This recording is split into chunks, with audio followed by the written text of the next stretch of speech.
As millions in the world honor the memory of Dr. Martin Luther King Jr., many reflect on what could have been had he lived. But in Memphis in 1968, an assassin's bullet killed Dr. King.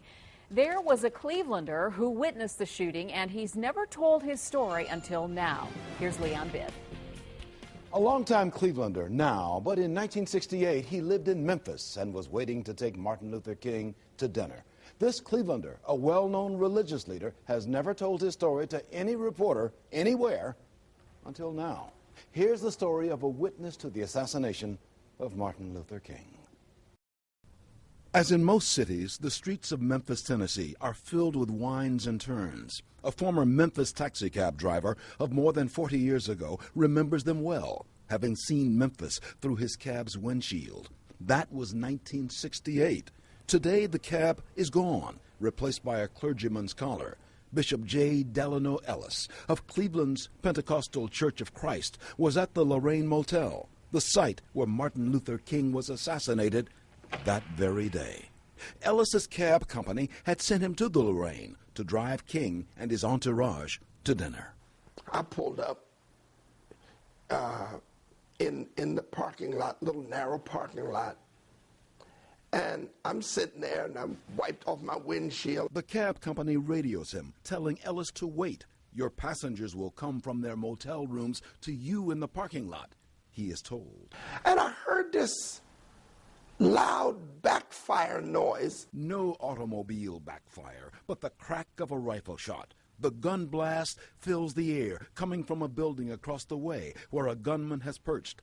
The gun sight was trained on Martin Luther King. And when I turned my head to look back,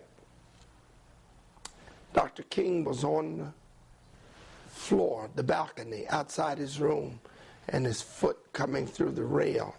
I felt fear, I felt terror, I felt a lot of anger, and everybody was running up the steps. Blood was on the side of the door. Bishop Ellis does not see the gunman, later identified as James Earl Ray, but Ellis sees everything else. Ellis vividly recalls how Memphis police were there within minutes, some of them physically beating Ellis and others.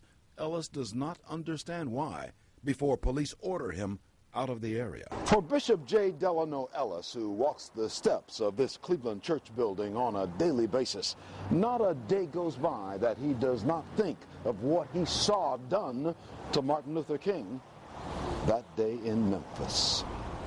You were there at a turning point in the civil rights movement, weren't you? At the turning point.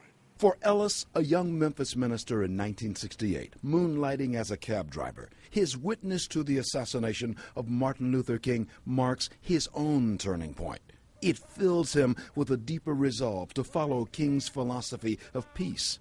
It was Martin Luther King, a man of peace, who was assassinated in front of the eyes of several associates and a cab driver who waited to drive him to dinner. This story now turns further intriguing. J. Delano Ellis said he and several other people were, in his words, beaten by Memphis police that day at the Lorraine Motel and then sent on their way. Days later, U.S. Senator Robert Kennedy met face-to-face with Ellis and the others who were beaten. Senator Kennedy questioned them on what happened. 2 months later, Senator Robert Kennedy was victim of an assassin in Los Angeles. All of this in the spring of 1968. I'm Leon Bibb, News Channel 5.